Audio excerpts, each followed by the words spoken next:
अमरावती में आपका जो इवेंट था, जी। विद्यार्थियों को मार्गदर्शन, तो किस तरह लगा आपको अमरावती में आके? नहीं, मैं तो अमरावती में पहली बार नहीं आया हूँ, कई सालों से आ रहा हूँ। पिछले साल भी जनवरी में मैं आया था। तो ये मैं तो गांव-गांव, शहर-शहर घूमते रहता हूँ। अब तक 200 से ज़्यादा शहर घूम चुका हूँ।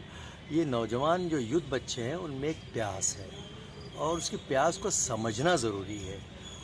आप वो क्या चाहते हैं, ये समझकर उनको समझाना होगा, उनको सुनकर फिर सुनाना होगा।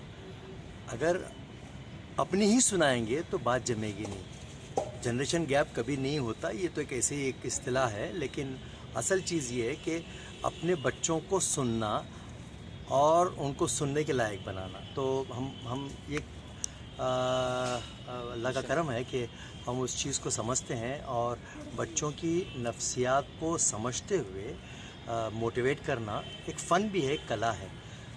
वो हम बरसों से कर रहे हैं और लफ्ज़ ज़िंदगी पर असर करते हैं, लहजे ज़िंदगी पर असर करते हैं। युवा पीढ़ी के लिए कुछ मार्गदर्शन उनको ये कहना है कि एजुकेशन को लेकर जो खौफ और एक डर भी बैठा हुआ है, तो उनको ये बताना कि एजुकेशन जो है संवरने के लिए है और ये फ़ीसद की दौड़, ये असल में बच्चों से बचपना छीनने का जो सिस्टम आया है या बड़ों से सुकून, ऐसा एजुकेशन हो ही नहीं सकता।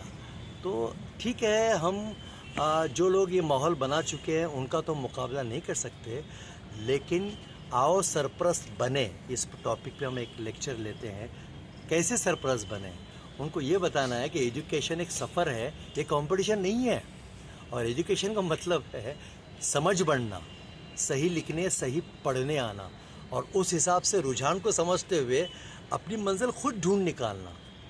अपने मन में डूबकर पाजा सुरागे ज़िंदगी, तू मेरा न बनता न बन अपना तो बन। ये अपना बनेगा तो देश का बनेगा, राष्ट्र का बनेगा, एक अच्छा हिंदुस्तानी बनेगा। Thank you.